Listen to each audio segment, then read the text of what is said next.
geographers, this is macrogeography, where knowledge hits harder than gravity. তো আমি Arnab.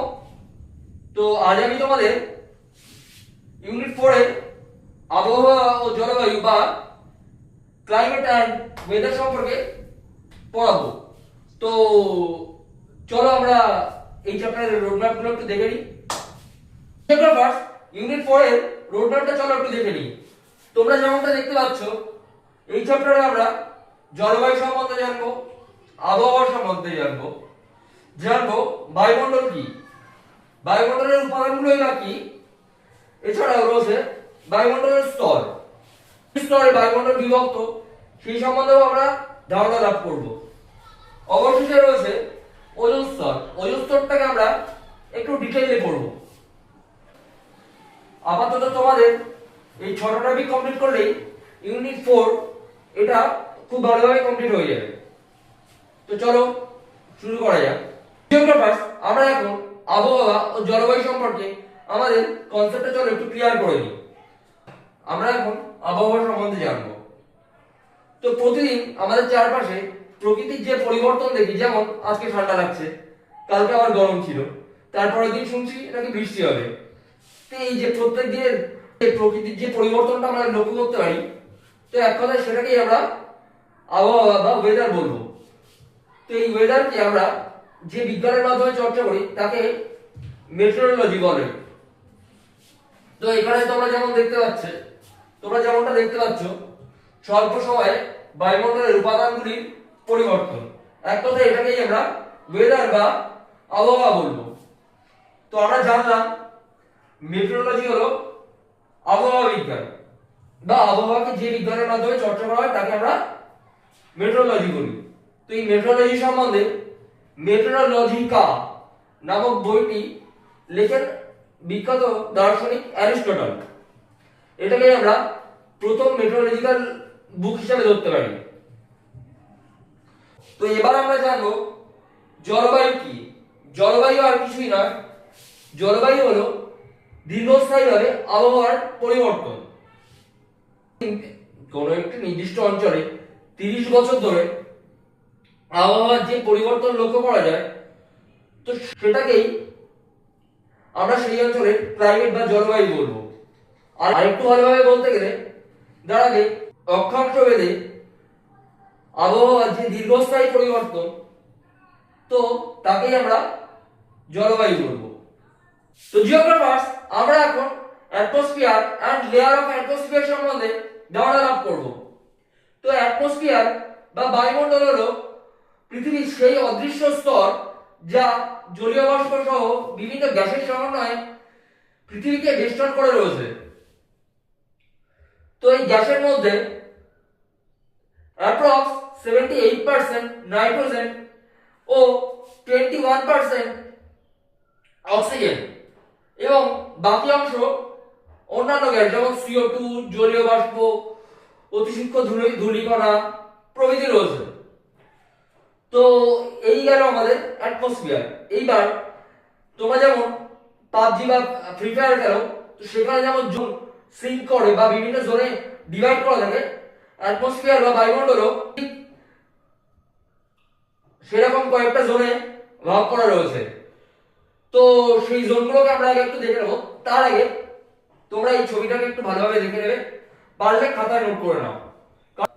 Unit 4 এর যেখান থেকে সবচেয়ে বেশি কোয়েশ্চেন আসবে, তো সেটা জাস্ট তোমাদের এই একটা ছবিতে রয়েছে, তোমরা জাস্ট একটু দেখে নাও। তো নিয়েছো, তো এবার আমরা শুরু করি লেয়ার অফ অ্যাটমসফিয়ার বা বায়ুমণ্ডলের স্তরগুলিকে আমরা মূলত 5টি ভাগে ভাগ করে দেখি। তোমরা এখানে দেখতে পাচ্ছ troposphere, stratosphere, mesosphere, thermosphere and last exosphere. ফার্স্টেই গ্রাউন্ড লেভেল থেকে আপ টু 20 কিমি অবধি রয়েছে আমাদের ট্রোপোস্ফিয়ার। ট্রোপোস্ফিয়ার হচ্ছে সেই স্তর যেখানে ঝড় ঝঞ্ঝা অধিক পরিমাণে হয়। তো এই কারণে একে ক্ষুদ্রমণ্ডলও বলে। আর এর উচ্চতা বাড়ার সাথে সাথে ধীরে ধীরে কমে। আমরা এখানে দেখতে পাচ্ছি উষ্ণতা রয়েছে 15 থেকে -56 ডিগ্রি সেলসিয়াস অবধি। তো এরপরে আমরা এই যে এখানটা এই একটা ইয়েলো কালারের যে লেয়ারটা দেখতে পাচ্ছ, তো সেটা হচ্ছে আমাদের ওজোন লেয়ার। তো এই বিষয়ে যেহেতু আমরা পরে পড়বো, তো এটা এখন স্কিপ করা যাক। তারপরেই রয়েছে স্ট্র্যাটোস্ফিয়ার, শান্ত মণ্ডলে বলা হয়, কারণ এই স্তর দিয়ে জেট প্লেন বা আমাদের যে প্লেনগুলো দেখো সেগুলো এই স্ট্র্যাটোস্ফিয়ারের উপর দিয়ে যায়। এর উচ্চতা বা এর বিস্তার হচ্ছে 20 থেকে 50 কিমি, মানে অ্যাপ্রক্স 30 কিমির মতো, ঠিক আছে। তো আর এই স্তরের উষ্ণতা -56 থেকে -25 ডিগ্রি সেলসিয়াস অবধি। তো তারপরেই আমরা চলে আসবো মেসোস্ফিয়ার। মেসোস্ফিয়ার হচ্ছে বায়ুমণ্ডলের যে কয়েকটা স্তর রয়েছে তার মধ্যে সবচেয়ে শীতলতম স্তর হচ্ছে মেসোস্ফিয়ার। তো এই মেসোস্ফিয়ারের উচ্চতা 50 থেকে 90 কিলোমিটার, অ্যাপ্রক্সিমেটলি 40 কিলোমিটার মতো বিস্তার রয়েছে। তো এর উষ্ণতা -56 থেকে -86 ডিগ্রি সেলসিয়াস অবধি। সরি, এর উষ্ণতা হচ্ছে -25 থেকে -86 ডিগ্রি সেলসিয়াস অবধি। তো বুঝতেই পারছো এখানে কতটা ঠান্ডা। মহাকাশ থেকে যখন দ্রুত গতিতে উল্কাগুলো পৃথিবীর দিকে ধেয়ে আসে, তখন এই মেসোস্ফিয়ারে এসেই তা ধ্বংস হয়। নর্থ পোলে অরোরা বা মেরুজ্যোতি দেখতে পাই না, তো সেটা এই থার্মোস্ফিয়ারের রাসায়নিক বিক্রিয়ার মাধ্যমেই হয়। তো আর এই স্তরে আমাদের যে ইন্টারনেট ব্যবস্থা বা স্যাটেলাইটের যে ব্যবস্থাগুলো রয়েছে, তো সেই স্যাটেলাইট গুলো এই স্তর দিয়েই পাক খায়। তারপরে রয়েছে এক্সোস্ফিয়ার বা শেষ স্তর। এই স্তরকে উষ্ণতম স্তরও বলা হয়, কারণ এর পরেই রয়েছে মহাকাশ, 1200 ডিগ্রি সেলসিয়াসের অধিক, আর এর উচ্চতা 690 থেকে 10,000 কিমি অব্দি। তো তারপরে এটা আমাদের মহাকাশের সাথে মিশে গেছে। তো এই গেল আমাদের 5টা স্তর, যা উষ্ণতার ভিত্তিতে ভাগ করা রয়েছে। এরপরে আমরা এখানে দেখতে পাচ্ছি হেটারোস্ফিয়ার আর হোমোস্ফিয়ার। এই দুটো স্তরকে রাসায়নিক সমতার ভিত্তিতে আমরা বায়ুমণ্ডলের স্তরকে এই দুটি ভাগে ভাগ করি। তো এই যে হোমোস্ফিয়ার বলে যে স্তরটা দেখছো, যা ভূপৃষ্ঠ থেকে 90 কিলোমিটার অবধি বিস্তৃত, তো এই হোমোস্ফিয়ারে রাসায়নিক বিক্রিয়া খুব বেশি হয় না বা রাসায়নিক সমতা বজায় থাকে। এই কারণে এই 0 থেকে 90 কিমি অবধি যে স্তরটা, তার জন্য সেই স্তরকে হোমোস্ফিয়ার বলা হয়। আর 90 টু 10,000 কিমি অবধি যে স্তর, সেখানে রাসায়নিক সমতা নেই বললেই চলে, তো এই স্তরকে হেটারোস্ফিয়ার বলা হয়। তো এই যে আমাদের এখানে শেষ হচ্ছে লেয়ার অফ অ্যাটমসফিয়ার। তো এখানে তোমরা আরো একটা জিনিস দেখতে পাচ্ছ, এই যে লেয়ার গুলো করা রয়েছে, আর এখানে এগুলো আর কিছুই নয়, দুটো লেয়ার বা স্তরকে যে কাল্পনিক রেখা দ্বারা আলাদা করা হয়েছে, সেই স্তরকে আমরা পজ। তো সেই অনুযায়ী ট্রোপোস্ফিয়ার আর স্ট্র্যাটোস্ফিয়ারের মাঝে রয়েছে ট্রোপোস্ফিয়ার, স্ট্র্যাটোস্ফিয়ার আর মেসোস্ফিয়ারের মাঝে রয়েছে স্ট্র্যাটোপজ, মেসোস্ফিয়ার আর থার্মোস্ফিয়ারের মধ্যে রয়েছে মেসোপজ। তো আমাদের পজের সংখ্যা 3টে। আবার বলি, আমাদের পজের সংখ্যা কত? 3টে। ট্রোপোপজ, যা আমাদের ট্রোপোপজ এই ট্রোপোস্ফিয়ার আর স্ট্র্যাটোস্ফিয়ারের মাঝে রয়েছে, স্ট্র্যাটোপজ যা স্ট্র্যাটোস্ফিয়ার আর মেসোস্ফিয়ারের মাঝে রয়েছে, আর মেসোপজ যা মেসোস্ফিয়ার আর থার্মোস্ফিয়ারের মাঝে রয়েছে। তো এই আমাদের শেষ হচ্ছে লেয়ার অফ অ্যাটমসফিয়ার। তো এটা মনে রাখার একটা শর্ট ট্রিক রয়েছে, তো চলো সেটাও একটু দেখিয়ে দিই।